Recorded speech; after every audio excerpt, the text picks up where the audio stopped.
you are contributing or asking a question, if you could stand up and speak really clearly to Sue and into this little microphone which we have. Where people take it in kind of 3-4 questions or contributions at a time, then I'll come back to Sue, then we'll come back to the audience. Who would like to kick us off? If you do want to wave at me, this wasn't my intention to be a kind of roving mic, but this is how it seems to have happened. Do you want to wave and I'll write you down? I can be a roving mic. Good evening. Nice to meet someone whose name is very familiar, because in my dusty pile of pamphlets there's one called Consciousness Raising by Sue Bruley. That's right. And that is, to me, what the difference was between what women were doing and what, say, the organised left and so on were also doing. Perhaps you'd like to kind of fill in the gap about what consciousness raising was, and in fact is actually still going on. There are still women's groups in our what might now be the fourth wave of feminism that are actually practising consciousness raising, which to me I don't see the point of doing politics unless you actually look at that way of analysing stuff. Thank you. Next contribution is I'll show you the pamphlet for a huge amount of money. Thank you. Thank you. Yes, I totally agree that it's absolutely this very broad and deep-going impact or activity that means that we can talk about the 60s and 70s as really a wave of feminist women's movement that put women centrally as an actor in social and political life.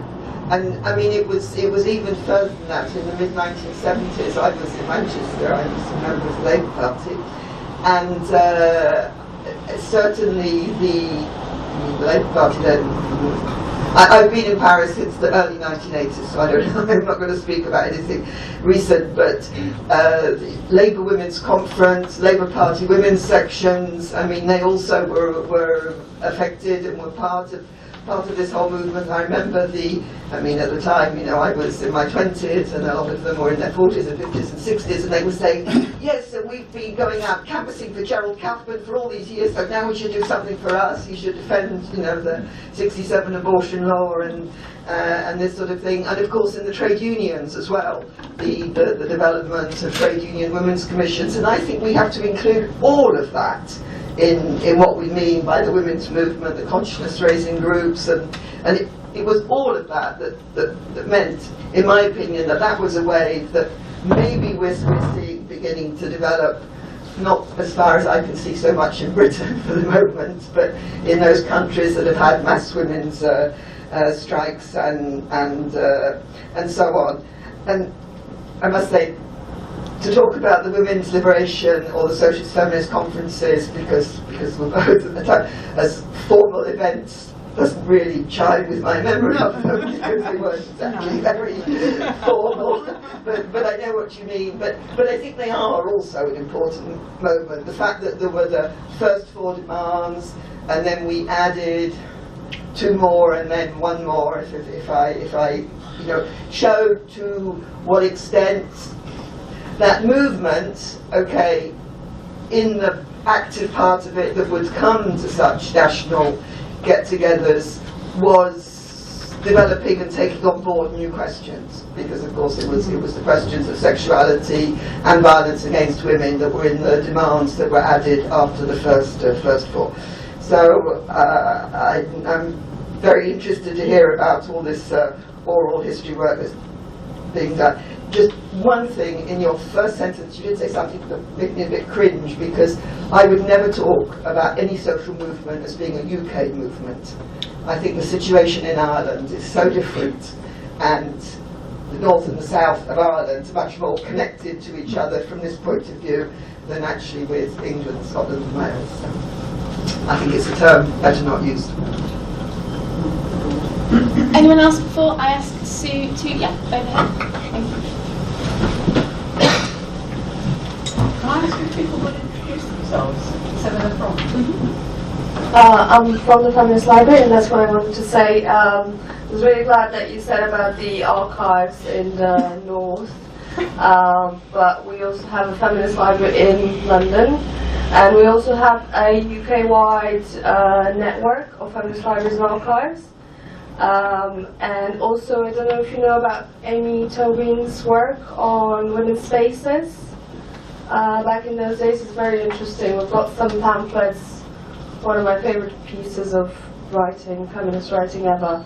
So really worth having a look at if you haven't heard about it. It's really, really good, and yeah, very interesting perspective on the history of the movement from back in the day. It's something that I want to continue working on. There's someone in the front. Hi, working up the talk into it. My name's Roberta. Just a very small point. You talked about your mother working in a munitions factory. Is that right? Yeah, that's right. Because I actually think that you needed to actually explain, I think, how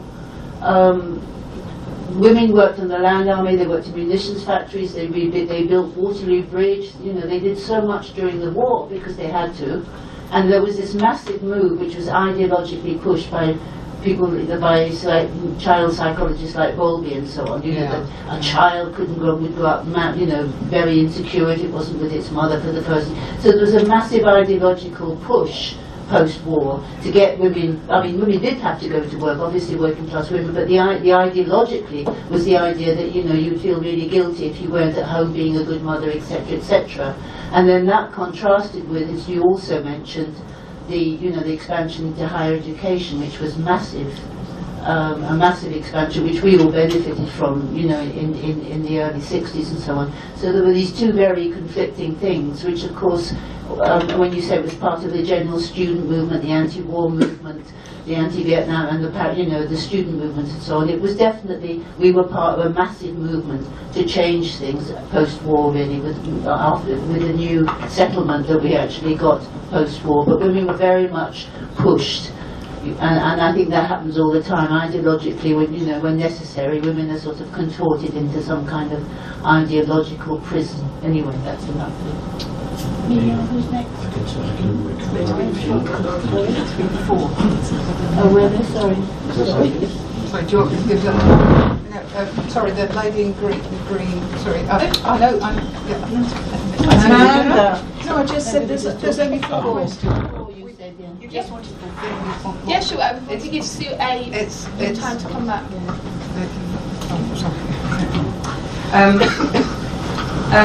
Oh right, the consciousness raising pamphlet. Oh well, yes, I did write a consciousness raising pamphlet in, I think it was published in 1973, 74, something like that. Because I had, when I was an A-level student, I joined the. I was in quite a poor household.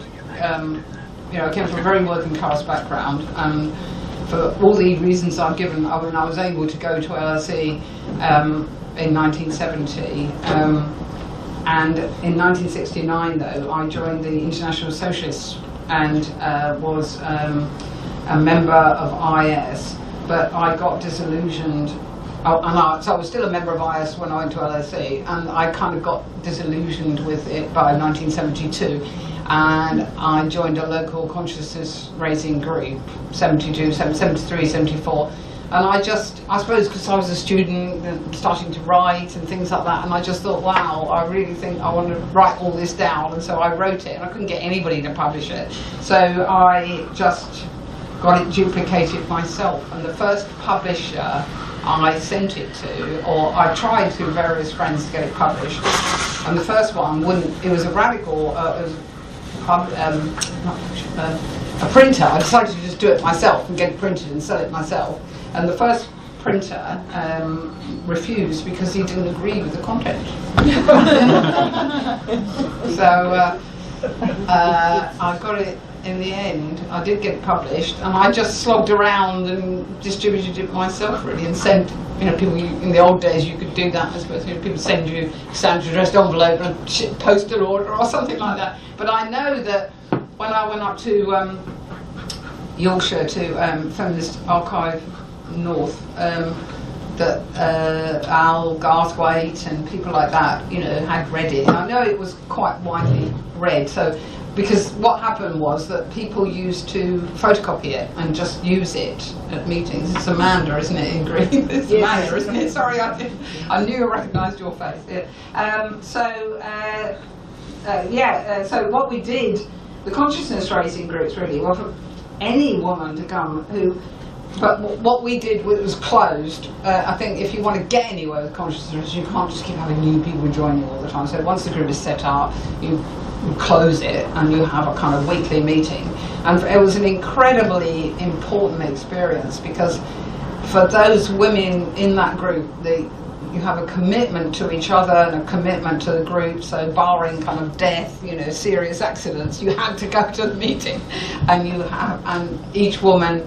You had a topic for each week, and I mean, different groups had different rules, but in our group, you could talk as long as you liked on the topic of that, whatever that week was, and you must not be interrupted. So each woman spoke for a couple of minutes, few minutes, or 15 or 20 minutes, whatever she wanted to say, and sometimes there would be tears, you know, terribly emotional. And we'd all kind of sit there enthralled. And then when every single woman in the room, so I think about 12 or 13 of us had spoken, all listening very respectfully, we then had a cup of tea and a little break, and then we talked about our experiences and chatted about them and said, well, what does this mean for us? Because the idea really was the personal is political.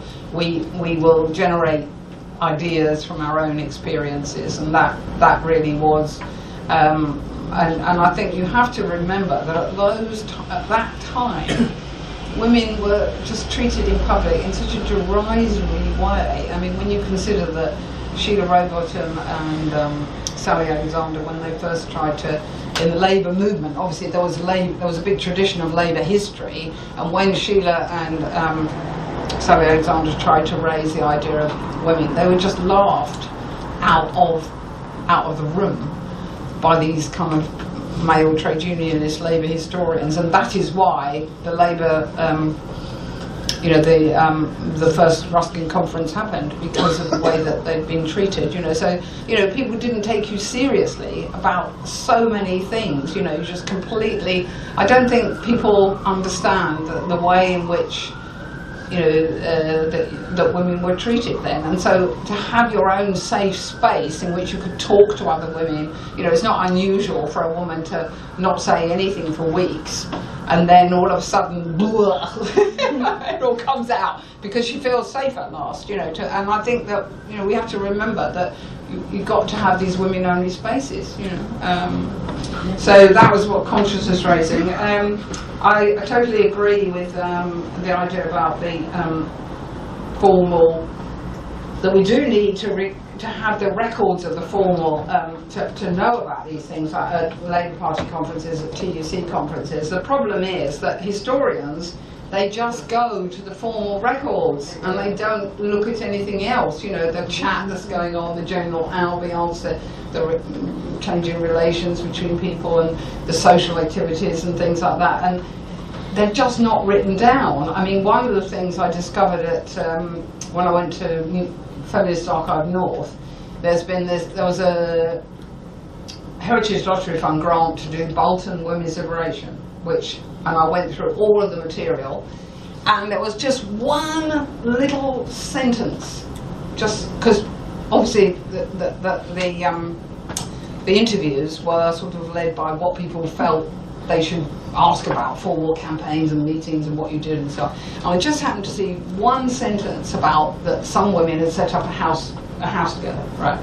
And so I decided I was going to write something on Bolton. I mean, it hasn't been written yet, but I've got all the material to write something on Bolton because it's a fantastic example of a local group, And I found out that there were 6 women in Bolton, because in those days it's much easier to get housing and so on, and homeless. Well, it's a long story, but basically there was some new building, a row of 6 houses, and the housing association that was going to buy it lost the money or something happened, and these 6 women who were in need of housing need, who were known to the women in the group, put in this really strong case that they wanted to be housed, and they set up house together. Well, six houses, and they shared childcare, they shared washing machines, they shared cars, and they had and they had fantastic parties. They all came out as lesbian, all left their partners, or had already or were already single parents, And that is what I'm trying to get at. That you must include those kind of informal aspects, because it's just about changing your lifestyle. It's just as important as what happened at meetings, So we've got to have both, really, haven't we? But things like the women's centres, unless you go out and somebody's got to record women's experiences, because it's not written down, is it? Very few. Most of these are women's centres, so I probably went to the skip. And I agree about Ireland. Yeah, I have got some material on Ireland, and I certainly will look at it. Try and look at it not as a UK thing. Ireland. Eventually, this is all going to be a book, and I will include, because Ireland has very, very different circumstances than Britain, and I'm aiming to get stuff on Ireland, Scotland, Wales, in touch with Women's Archive of Wales and so on. I'm very glad you mentioned the Feminist Library, because I'm a member, obviously, of the Feminist Library, and I thoroughly support it, and it's going to have a new home, isn't it? Please God. Please God, yeah. So I'm really happy about that. It's a fantastic archive. It has no public funding whatsoever. So I do advise anybody who's interested in preserving the history of the movement to take out a subscription, because that's really important, because they have no paid staff. It's all run by volunteers, and it's got the most fantastic archive. And I've used it. Sorry if I didn't mention it before. And I'll talk to you about this Tobin person. Sorry, I don't know the Anne Tobin, was it? Amy. Yeah, I'll talk to you about that, because I'm not sure who you mean. Yeah. And then the point about munitions, I think, is really important, because about the munitions work, because obviously in the Second World War there had to be this. You could have no war without munitions. So the women's war effort was tremendously important. So women had this great new status. Do you want nurseries? Where do you want them? How many do you want? Everything. Sort of old welfare stuff. Have some vitamin pills. Have this. Whatever gets you to work. So all of a sudden, women had this new status, because it was tremendously important that they made shells and things. My mother actually worked blowing the bulbs for radio valves, and it was really hot, horrible work. And of course, you didn't have any choice about compulsory overtime. You had to do it, and you couldn't leave your job either, because that would be an offence. You could be put in prison for not going to work if you were an adult woman, an adult who was not working. Because you had the draconian, Defence of the Realm Act, DORA, so they could impose all kinds of things on you. So. And she worked all through the war, as did a great deal of other women, and got bugger all thanks for it at the end. And not only that, the women munition workers were never represented in any of the commemoration, any of the memorial, all of the marching past the cenotaph, never any women, we used to have the Boy Scouts, you name it, they were there, Never any mention of those women munition workers, which used to annoy me intensely, because there were millions of them, and without them we wouldn't have won the war. And no statues until 2005. And you have all these statues, and commemoration is really important. Who are you commemorating? Why? Why are we just commemorating all these men and military leaders, And it took till 2005 to get the memorial to women workers in Whitehall. So that was absolutely shameful. And what's more important, I think, is though to remember that I think we must make mention of the fact that these women in the war, in the 1930s, women were earning very, very low wages, way less than half what women were earning, so not enough to, not subsistence wage. and a lot of them were doing domestic service. In the war, they get a great big hike up, but you see, you have this position where there's women's rates of pay, there's men's rates of pay, and the women's rates of pay, the highest paid woman must always be paid lower than the highest paid man, because you have women's rates and men's rates.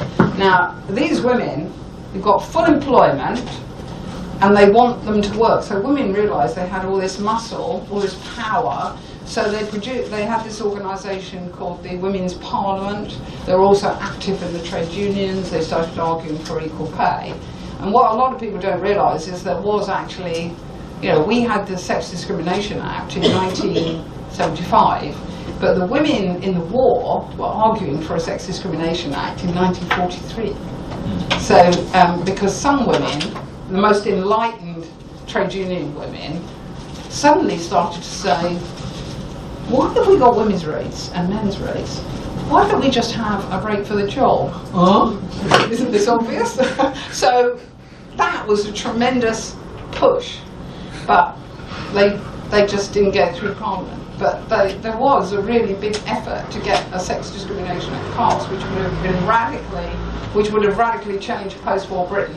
But it was too late, really. And then, of course, when the war finished, and women lost the nurseries, lost their jobs in factories, and went home, and there was this drive for post-natalism.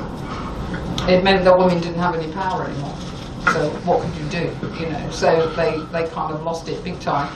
And then, of course, you have the psychologists coming on, people like Balby, who you mentioned, saying, oh, you will psychologically damage your child if you go to the shops on your own, let alone go to work. You know, if you leave your child with someone else, it's going to damage. You know, not mentioning the fact that Balby's research was based on children in residential care, not ordinary children at home.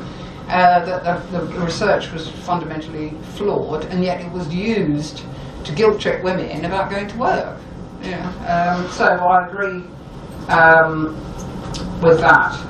So that was all the points, I think. So anyway, sorry. Okay, I think we'll start here, then we'll go over there. I really encourage anyone who hasn't spoken, obviously put your hand up. There are no stupid questions. I just want to, well, thank you for it. I do want to agree with you that we really need to tell the history of women's centres. I mean, Southall Women's Centre is celebrating 40 years of Southall Women's Centre, right. Yeah. celebrating 40 years right now. I know of women's centres that were around not far from here, indeed one in Cromer Street, and could easily access the women who ran that women's centre. And I was involved with a project group, again not far from here, that set up a lesbian centre in Camden. And, you know, there were safe spaces for women, and it was really important. A couple of other things I wanted to pick up on. I'm delighted that you mentioned Granics. I slightly think you truncated what happened with Granics, and you know, it may be because you felt you had lack of time, because actually I think what happened was that the trade union movement, who had been supportive of J.M. Versailles, and I can't ever forget being outside that factory gate, because those of us who supported what they were doing, I used to go, me who hates getting up in the morning, I would go 3 times a week before going to work, and to support her, and because we was trying to stop the buses going in to the factory. But the trade union movement, the leadership, of course, who were predominantly male, marched past, Jack Dromey it was, marched past and took the trade unionists away. And J.M. Desai, she did hunger strike on the steps of the Trade Union Congress. So it was a very complex dispute, fueled, I think, by white working male racism, actually, and sexism. You know, she was it was a really brave thing to do, to take on those dreadful conditions in that factory. And the other thing I wanted to pick up on was, and it's certainly something with the little project group, how we're thinking about the whole history of how you bring in Ireland. And speaking as someone who was very active in Troops Out of Ireland, there was obviously a real way that you could link feminism and that. And I went on a delegation to Ireland to support the women of Armagh, and that was a women's delegation. And there was kind of overlap in that way that women who were active in feminist stuff in this country saw how important it was to support Irish women with what was going on over in Ireland, and indeed I am part Irish. Just going over there. Where is it going? Way just there. Thank you.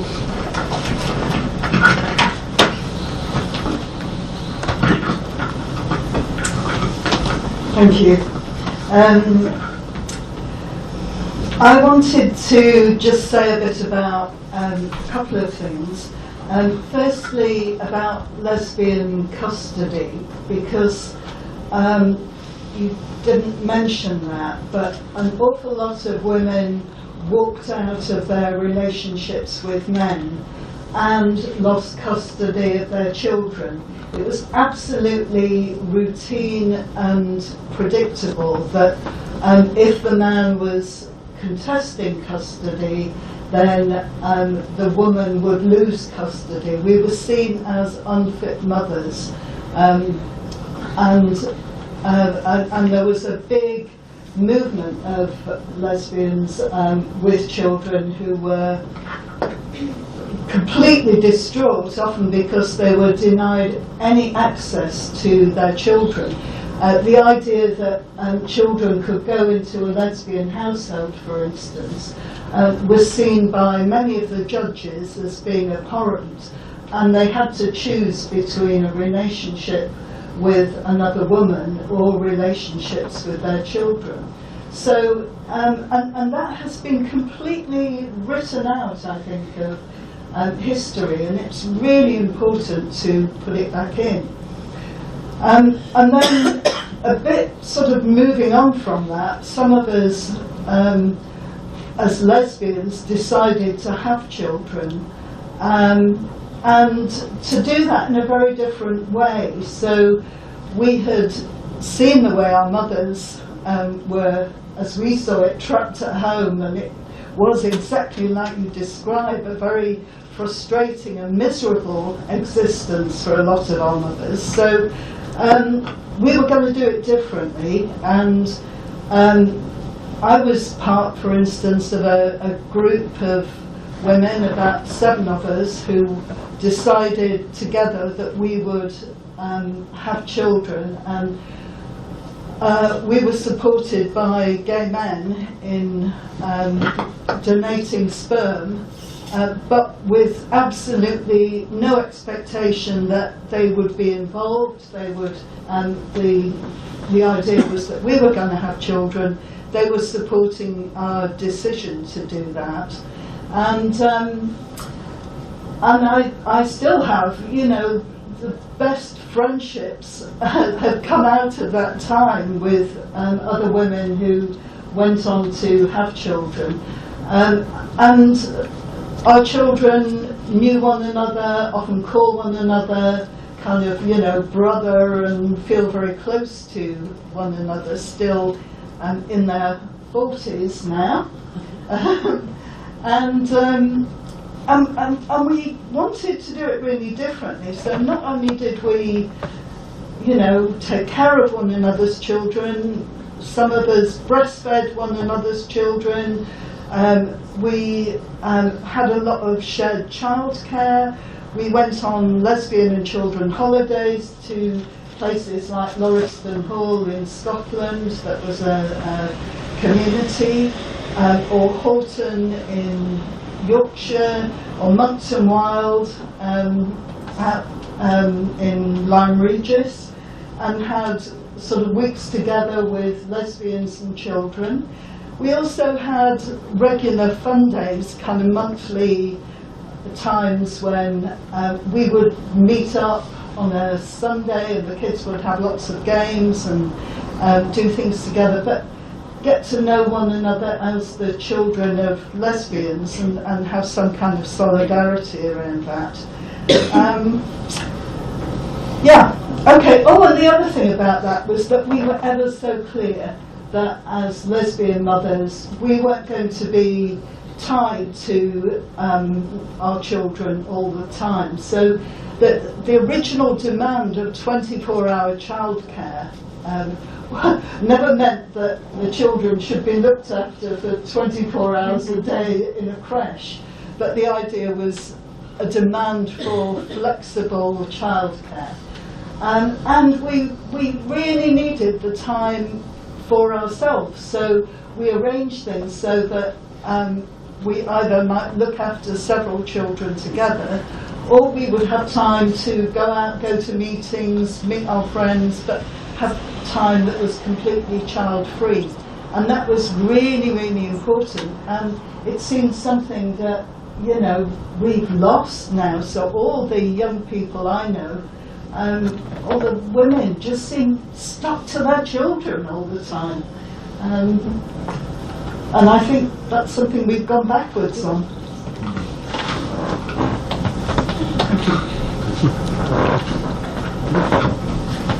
Thanks.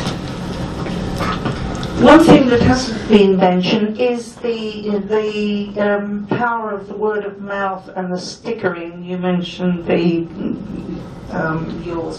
power of the gestekner for so many women to pass around information, and that first Women's March in 1971, Women's Liberation March, lots of women found out about it because the whole underground, up and down the escalators, women had stickered that.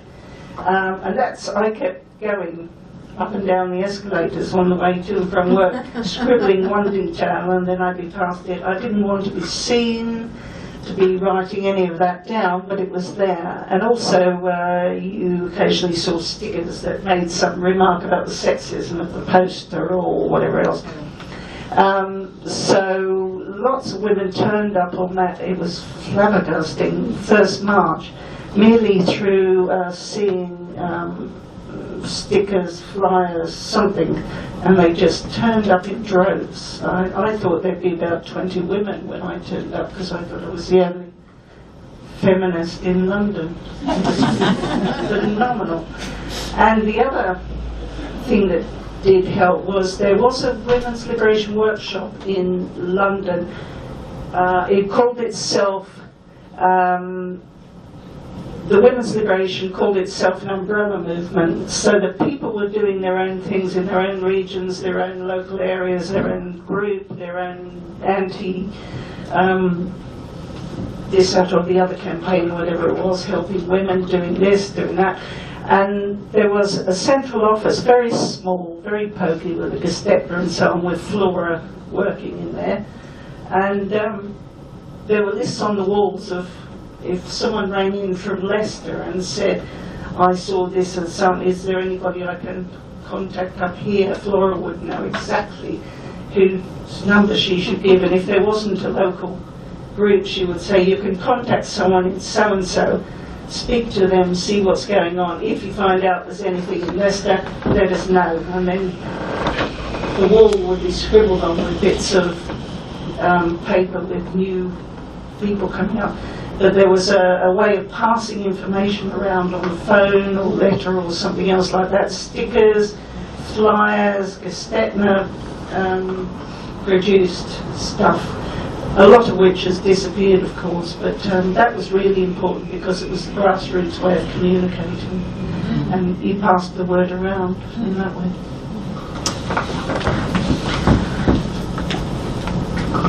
Thank you. My question is, I was active in what we can now see as the male-dominated trade union movement and male-dominated left of the 1970s, and just sitting here listening to what everybody has said, you think of the enormous wealth of experience that movement actually walled itself off from in many ways. It would never have entered my head that you could have a horizontally organised movement of the type you described. I just wouldn't have thought it was possible in the 1970s. But a breakthrough point for me, because of just where I was and what I was doing, was the miners' strike of 1984 to 85, which could be looked back on as the end of that industrial male-dominated movement, but I think is much more. When we had the anniversary a couple of years ago, I got to saying to people that you could look at it as a strike in an all-male industry which is actually led by women in many respects because of the position of the groups in the villages and so on in communities which I think were probably in some cases not so impacted by the women's movement in the 1960s, because small village communities, quite conservative socially, but I mean I may be wrong about that, but I mean that's my impression. But there's this turning point, and in the life of those villages it is an absolute upheaval and a complete change of relationships between people, and I wonder if you know how that fits with what you've talked about as far as working class and community movements in the 1970s. I think we're going to go back to Sue to come back on those questions, and then I know there's one more question over there, and then we'll see where we are. I'm not sure I've got all these points down, but I think someone said about the women's centres, how important they are, and so reinforcing my point, I think was that because of the way in which the movement has developed with people like Margaret and Jolly writing very biographical stuff, people like Lindsay or people writing memoirs, that they tend to be obviously by necessity very personalised, and so you're not going to autobiography is not the same as history. We do need historians to take this seriously, and also, the Heritage Lottery Fund is, women are very high up on their agenda, and if you can sort of crack the language and how to write the bid, I mean, other people will maybe have tried this as well here, but certainly it worked in Portsmouth, and if you've got a city like Portsmouth, which is a very marginalised. A lot of very marginalised people, very working class, as opposed to Guildford or Colchester, Guildford or the more prosperous Chichester and the more prosperous Winchester towns in that area. They're very keen to support. They have about £100 million a year, the Heritage Lottery Fund, to dole out, but. They do have quite stringent criteria, but they do really want to support women's history if you can put it in the right way. So I do think that maybe somebody should set up a project on women's centres to capture, because unfortunately, nobody's going to live forever. We need to record these voices and things like the women's centres quite soon. Within the next 10 years. So if any of you want to take that on, that would be good. I couldn't go. I think I just said that Grunwicks, that that they lost. I can't remember what I said. That if I truncated it, it wasn't that I was truncated. I was just literally saying that they went on strike and they lost. And obviously, it's quite a complex history there. But it did highlight the fact that it's very fraught, and there is a kind of dark tradition within the labour movement of not just sexism but racism, and places like Bristol where you couldn't have certainly you couldn't have women bus drivers anywhere, but in Bristol you couldn't have black bus drivers, and they held out longer than anywhere else against that. So there is this kind of darker side of the women's movement, of the labour movement, and so I think that we have to recognise that now, and we are living in different times and sort of face up to that past. I mean, and that is one of the most interesting things about the Second World War, because the labour movement was very, very organised, and so it was the state, the trade unions, the employers, but ultimately the state could overrule things, and the labour movement could not say, oh, you can't have women, women can't do this, etc. It was just not on. I mean, it was, they had to be diluted, though. The work had to be diluted because the skilled men would not give in because they'd done apprenticeships and what have you. So the work was broken down, and women were obviously on lower pay, but still paid much more than they were before. So, but the area, strangely enough, the area where women made the biggest inroads into new careers was military, because they didn't have any labour movement input into the women's services and the the RENs, the WAFs, and the ATS, and they were able to get women to the ACAC. They called them colloquially, they called them ACAC, anti-aircraft barriers. Where, because you had bombs coming over every night during the Blitz, and they would drop their bombs. They were just developing radar, and so they learned how to detect the plane coming over, and then they would fire a missile out of it to get it out of the sky before it dropped the bomb. So they're called anti-aircraft brigades, and because of labour shortage, they were mixed batteries, and men and women, and the women would do all the plotting and everything. But because there was this rule, so women were doing much more exciting work, and of course there were women in the SOE, espionage in France and so on. So women, and all kinds of women in engineering and so on, women had much more opportunities in the Second World War than ever before, and more than in civilian life. But even then, you've got this barrier about you cannot have women in combat. Women must not bear arms. That is a man's job, and it's one of the defining characteristics of masculinity. Martial masculinity is men must carry weapons and must do the combat, and women must be protected. But of course, in the anti-aircraft batteries, the women are plotting the planes. But when it came to firing off the rockets to intercept them, the man had to come along and press the button. so there you are, such an absurd situation that everybody realised that it was absurd, because they weren't in combat at all. But they wouldn't allow a woman to press the button. But everybody knew that the work was being done by women. So oddly enough, in the military, women actually made a lot of headway in the Second World War. I think on troops out of Ireland, I totally agree. A few years ago, Gail might remember this, there was that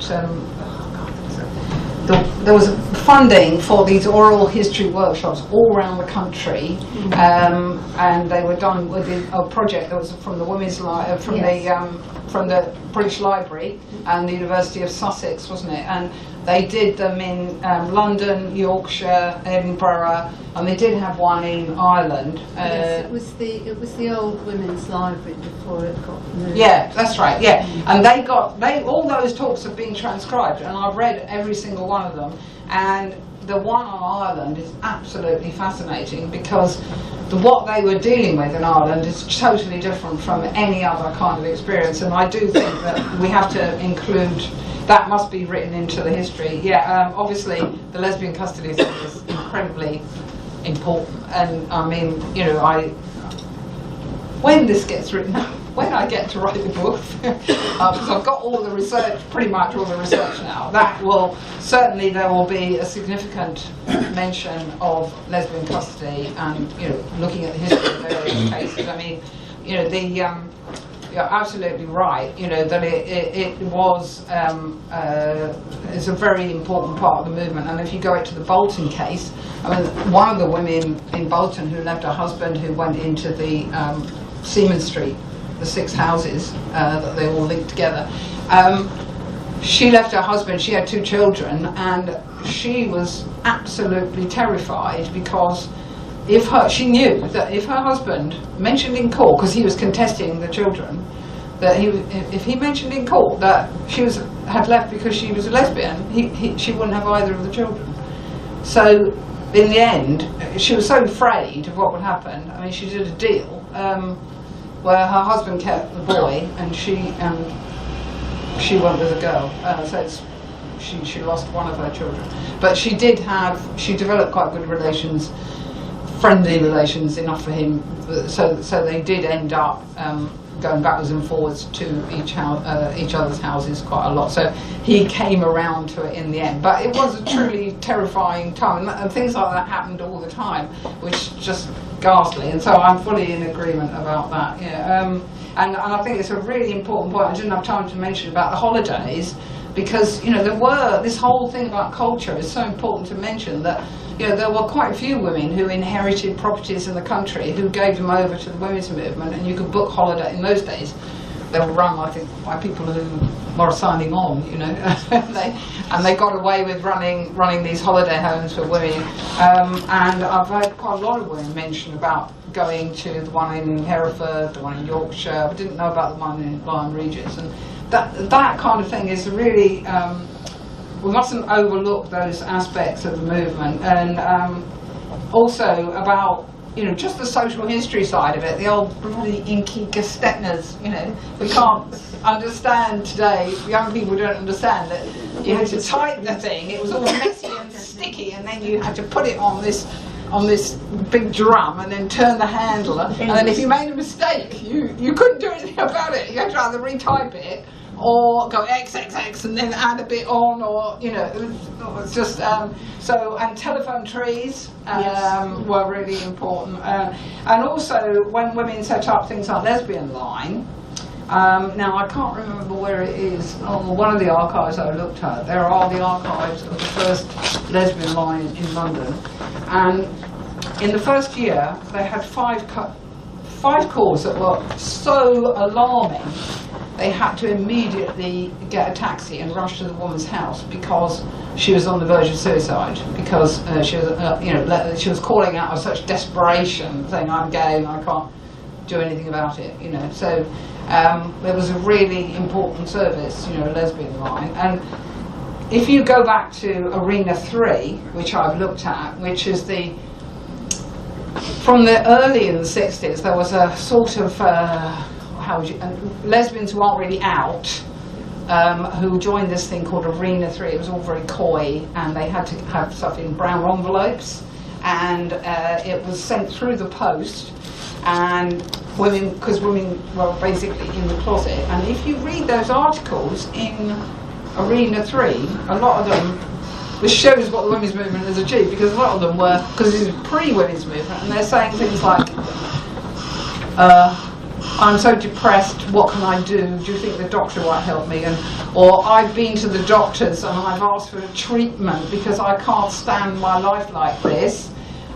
So there was no sense that they were in a movement, that they could change things. So if you look at Arena 3 in the early 60s, and then you look at Women's Liberation a year later, and you see that what a difference it makes. You had electroshock therapy. I remember one woman I knew.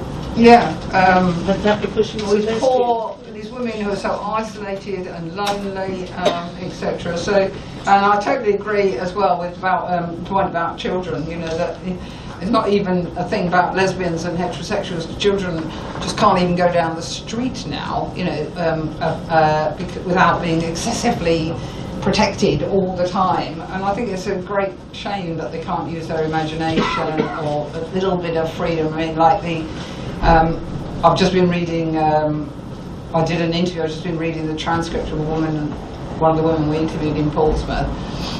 Portsmouth's quite a small city, and she lived at the end of, this is a road called Clarendon Road. She lived over on the dockyard side of town, and it was a fairly straightforward bus ride to along the front, really, to another, this Clarendon Road where she lived on the dockyard. It was about a mile and a bit.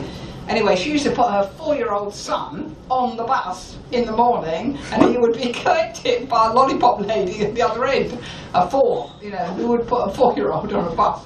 And then when she moved to Waterlooville, her son was 8, and she used 7 or 8-year-old. She used to put him on the bus at Waterlooville, which is way out of town, and he used to have to go on the bus. I mean, we just don't give children credit, I don't think, for, you know, the fact that they can be a lot more independent. We just don't allow them to grow up, do we? Yeah. I think Simon's point, you know, I don't know, about the women's. Do you feel it? Are you asking me? Do I feel it's changed the? Did it change the mining communities? The women against pit closures. Yeah. Well, yeah, I think it did, but the trouble is you can't separate that out from the fact that the miners were crushed, smashed. The mining industry, Thatcher destroyed the industry, and so you've got that whole post-coal thing to deal with. And of course, even today, in the mining areas, in the you know, you've got high pregnancy rates, you've got high suicide rates, you've got drugs, terrible low self-esteem of people, a lot of people on benefit.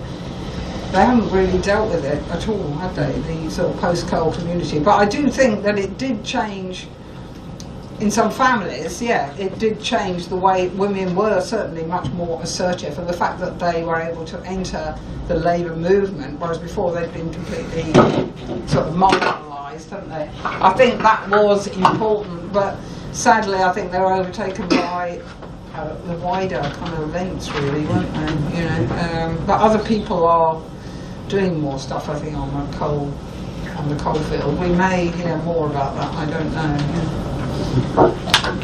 Okay, we've got one question over there, and then here, here, and here, and then I think that will be our last kind of round. And then we'll go. I'd really like to. I don't know if some of these are younger people, but I'd really like to hear from younger people. We're going to hear from one now.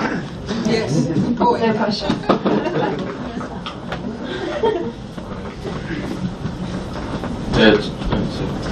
Just a question. What influence do you think religion had on gender inequality on society, in our society in the 1960s? Sorry, I'm not following you, but what was that question? Do you want to say it again, Ollie? What influence do you think religion has had on gender inequality in society in the 1960s? Right, religion. No. Well, Depends in Ireland. well, we'll call it golden screen. Yeah, I wanted to say something on behalf of our younger sisters over there, because you mentioned Southall Black Sisters. I know it's not about me. It's about the fact that there was a Brixton Black Women's Group in 1973, and there was a formation of something called OWAD, the Organisation of Women in African and Asian Descent, and I know about it because I worked with Beverly Brown, who's Stella Dadsey at Brixton College. Now, you mentioned, you know, the experience, which is what they wrote in Heart of the Race. They wrote about the experience of particularly post-Windrush women and the different lives and so on. But they did actually organise, largely through Olive Morris, who was part of Black Panthers and a big in the squatting movement. But I think it's important because that wasn't that much longer after 1970 that the black women organised in Brixton, and then in 78 in Stockwell formed a national organisation called the Organisation of Women in African and Asian Descent. I just wanted to mention that.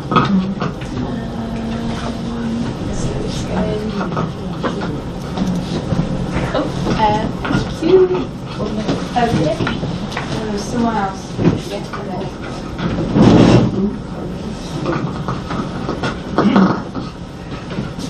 Actually, it was just to follow on from what was said about the miners' strike, because, as I said before, I've lived in Paris since the early 1980s, so I wasn't here for the miners' strike. And in those days, Paris and London, you know, there was no internet, there was no Eurostar. It was you really didn't, you weren't able to follow in the same way.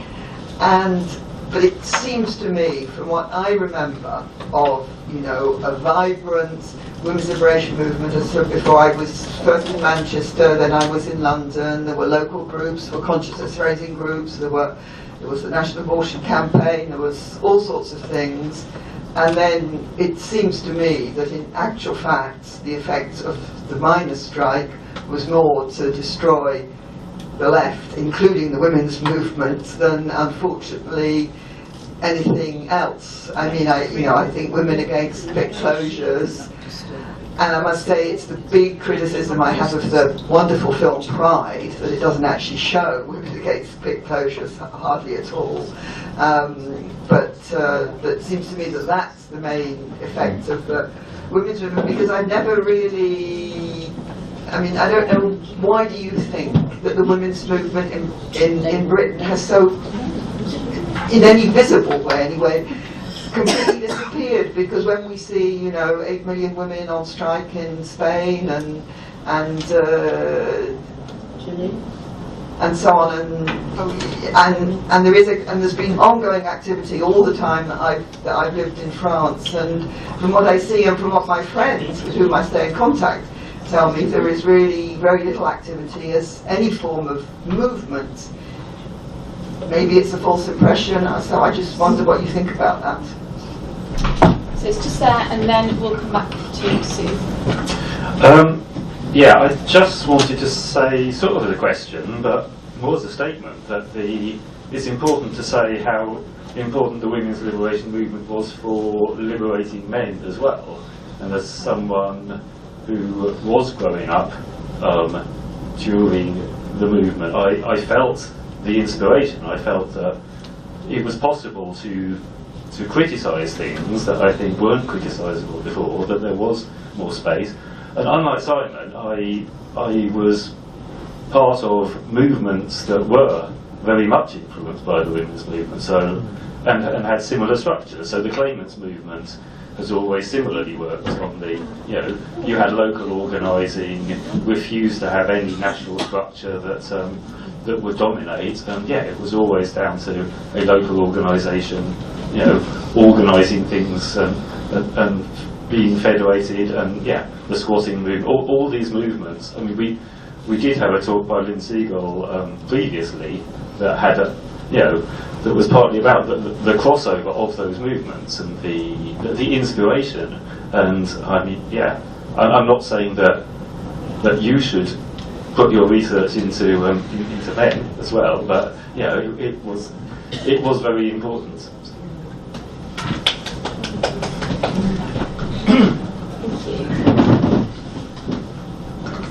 Okay, we're going to go back to, that's really loud, Sue, to wrap up, and then we'll have any announcements and announcement about the pub.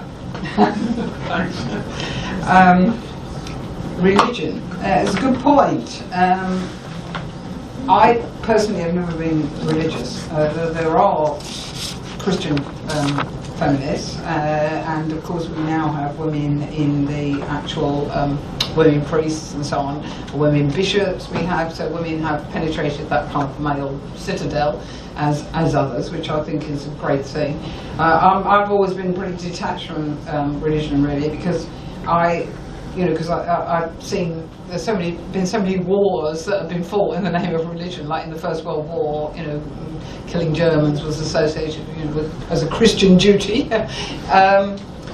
And I do think that some forms of religion are, you know, just downright misogynist, downright oppressive, and you know, when you look at the role of things like the Magdalene laundries, the way in which Roman Catholic women, Roman Catholic priests in Ireland, the kind of hold that they had over women and the way they ruined women's lives, I think is, I would say that you know, they have a case to answer for, that they were extremely oppressive. I'm prepared to be contradicted and feel that some women, if they feel they can have a kind of Christian feminism, then fine. But I think on the whole they were allying themselves with the kind of moral right, you know, against abortion and against any kind of freedom of women, seeing it somehow sort of sinful. And because in many communities, you know, the priest had a huge amount of power, but that is not so now. You know, other people may want to come in on that, I don't know. OAD, yeah, I think it's really important to, absolutely crucial to, you know, but there is that Black Cultural Archives now. We do have Black Cultural Archives. there has been a kind of oral history work done in Brixton, hasn't there? And there is certainly people are making a lot more effort now to look at the diversity of the women's movement, but I don't think OWAD actually lasted very long, because the trouble wasn't it because the Afro-Caribbean women didn't actually have a lot in common with the Asian women, so they were always kind of, my understanding of it, that's what Tomlinson says in her book on race and the women's movement, but I'll be contradicted on that, I don't know. I think she says it didn't last very long, but certainly the black women in Brixton were organising very early on, but the attempt to get black women and Asian women together in the same organisation, I don't think it lasted very long. They did a great deal. The black women's group as well before that, and Heart of the Race is which has just been republished, is a very important work about women. Well, we can talk about that in a minute. The miners' strike. I don't think the miners. I don't think there's a direct connection between any kind of. I don't really see it as a decline in the women's movement. I just see it in the late 70s and 80s. I think as a transformation, because a lot of women were going into the Labour Party because they felt that the Labour Party could deliver results. You know, lots of key socialist feminist women were going into the Labour Party in the late 70s, and also places like the GLC, Manchester, lots of local councils were dominated by the Labour Party in power, who was very strongly influenced by socialist feminists, and they were getting grants for women's centres and things. So a lot of it's what you call the rise of the femocrats. You know, women in municipal power. You know, so they were doing different things, I think, in the by the early 80s. That said, I do think also that there was things like Reclaim the Night. The other branch is the kind of revolutionary feminism, which did carry on and is still, you know, people like Sheila Jeffreys, The Main Enemy, lesbian separatism and so on, I mean, and women having their own communities and so on. That was still going on.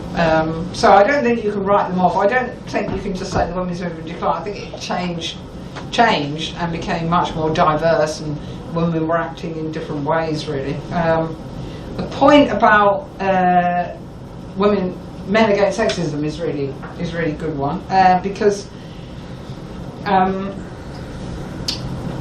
think there had been this tradition on the left, which is what women students reacted against, of women being, you know, totally fed up with the way men were acting in left groups like IS, IMG, Communist Party and so on, because they used to sort of strut around thinking they were the bee's knees, and women weren't allowed to speak. It was, will you do the teas, will you do the bookstore, and there were no kind of women cadre, or very few women sort of cadres. So I think it was so, you know, being left-wing doesn't mean to say that you're not oppressing women, and there were a lot of men around who just wanted casual sex, and things like the pill made it a lot easier, and so you could be put into this position where actually men were quite predatory because they wanted to have sex and they felt, well, you know, this is the thing you do, we're all cool with it, you know, because you're on the pill, so it won't really matter. So you're put in this position where, you know, you really weren't right on if you didn't agree to have fairly promiscuous casual sex, I think. You know. So it was very good that men, against that kind of tradition, that some of these left-wing men decided that they would side with the women, and there were men's groups, weren't there? And there is a woman in Lucy Delap, who is at Cambridge, she's been looking at the women's movement, and that's one of the areas, and there's a guy as well up there, I think, someone she's working with. She argues that, I mean, it's not what I'm sort of women-centred really, so I haven't done it, but I can see there is a case for doing it, and perhaps other people are, certainly Lucy Delap has written something on men against sexism and on a few papers. Whether she'll carry on, I don't know, but I hope other people do, because there are archives of stuff about men's groups, you know. other people may have other views on that there, because some people feel that, you know, men's groups they got rather more clever about how they oppress women. I don't know. I think there's a lot of different views on men's groups and what I'm a bit wary of them, you know. So that was the last point, wasn't it? Yeah. Yeah. Okay. Yeah. Good. Thank you very much.